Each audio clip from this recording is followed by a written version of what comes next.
Assalamualaikum warahmatullahi wabarakatuh. Halo teman-teman, bagaimana nih kabarnya? Pastinya sehat-sehat selalu kan? Perkenalkan, nama saya Sabil Nuralisti dari SMP Tunas Lenggok dengan nomor urut D108. Pada kesempatan kali ini, saya akan menceritakan sebuah dongeng yang berjudul Sundari, karya Sabina Salsabila dan Anissa Rizky Rahmawati. Dahulu kala, di tanah Pasundan yang permai, berdirilah sebuah kerajaan bernama Salakanagara, dipimpin oleh seorang raja yang bijak bernama Prabu Mulasara. Kerajaan ini tersohor dengan tanahnya yang subur dan masyarakatnya yang makmur. Prabu Mulasara dan istrinya Dewi Riri memiliki seorang putri bernama Putri Sundari. Namun sayangnya, saat masih kecil, Sundari sudah ditinggal sang ibu untuk selamanya. Meski begitu, Sundari tetap tumbuh menjadi gadis cantik, mandiri, rajin, dan amat pemberani. Sebelum matahari menampakkan diri, Sundari selalu membuka hari dengan bermunajat. Dengan ramah dan ceria, dia tak segan menyapa seluruh penghuni istana. Sarapan bersama ayahnya, lantas pergi berlatih memanah di halaman belakang. Menjelang siang, Sundari akan belajar, kemudian bermain bersama teman-temannya. Namun, saat usia Sundari menginjak 15 tahun, musibah paceklik menimpa kerajaan Salakanagara. Sungai sebagai penghidupan warga perlahan mengering. Pepohonan mulai meranggas kehausan. Tanah yang gembur menjadi tandus. Bahkan sumber pangan pun ikut terancam karena gagal panen yang tak terhindarkan. Suatu hari, Prabu dikejutkan dengan kedatangan beberapa warga yang menyerbu kediamannya. "Anakku sudah 2 hari tidak makan. Air di rumah sudah kering. Bahkan untuk memaksa pun tidak ada."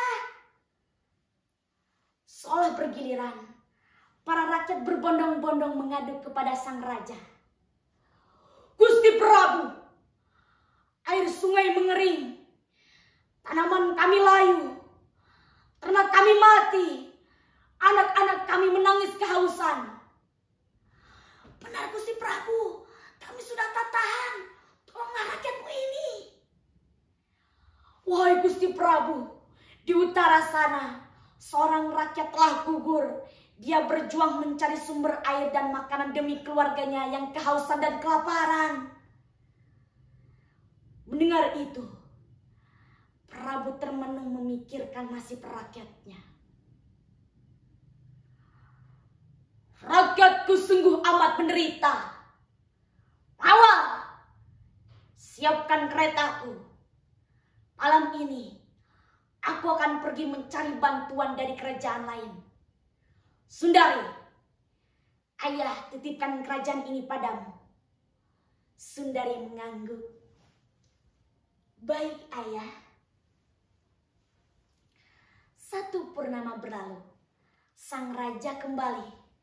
Prabu Mulasara datang dengan kabar yang menyedihkan. "Aku gagal. Kerajaan lain pun dalam kondisi yang sama. Bagaimana nasib rakyatku?" Badan yang sepuh, serta hati dan pikiran yang tidak lagi utuh, membuat Prabu Mulasara akhirnya runtuh. Suatu malam, dalam kelemahan itu, ia memanggil sang putri dan berkata lirih,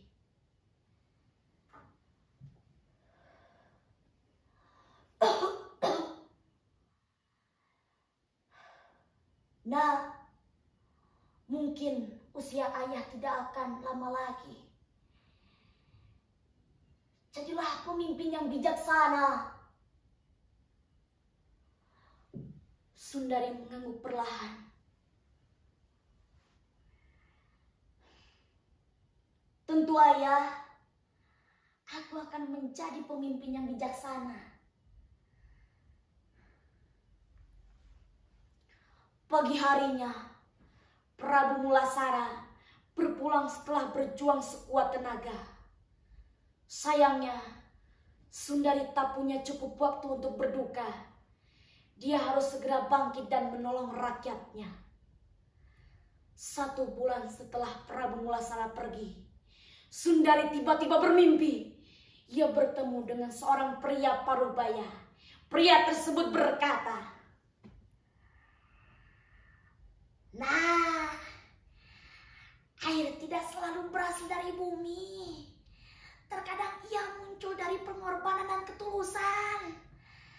Pergilah ke bukit di sisi barat. Di sana kau akan menemukan batu besar. Tancapkan sebuah kayu di atasnya. Niscaya air mengalir dari sana." Bagi Sundari, mimpi itu bagai jawaban atas seluruh usaha yang telah ia lakukan. Maka, selepas bermunajat dan berbekal alat seadanya, dia pun pamit. Sebelum matahari terbit, ia pergi menuju bukit yang berdiri di sisi barat kerajaan. Butuh sehari semalam sampai Sundari berhasil menemukan batu yang muncul di mimpinya.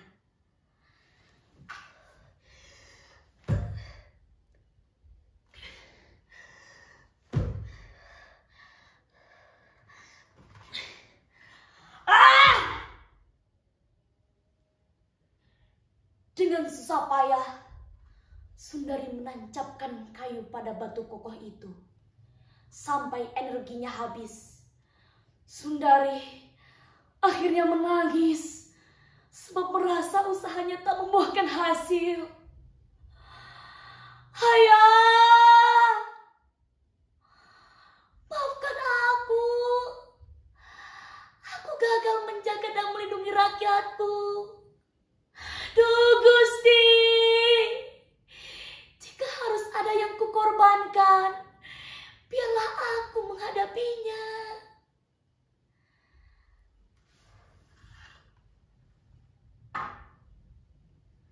Saat kesadaran Sundari melemah, dengan air mata yang masih bercucuran, lubang kecil yang berhasil dibuat sebelumnya tiba-tiba mengeluarkan air. Perlahan, cipratan air di sana berubah menjadi aliran yang semakin lama semakin deras, hingga berhasil menjadi sumber kehidupan. Mengalir ke sawah, sungai, dan ladang yang tandus, bumi Salakanagara kembali bernapas. Namun sejak itu, Sundari tak pernah kembali. Bukit sunyi itu kini menjadi saksi pengorbanan seorang putri bagi bangsanya. Mereka percaya bahwa air yang mengalir dari celah batu itu merupakan air mata sang putri yang rela berkorban demi menghidupi rakyat Salakanagara. Maka mereka menyebut mata air itu dengan nama Cisundari. Cukup sekian yang dapat saya sampaikan. Mohon maaf bila ada kesalahan. Wabillahi taufiq wal hidayah. Wassalamualaikum warahmatullahi wabarakatuh.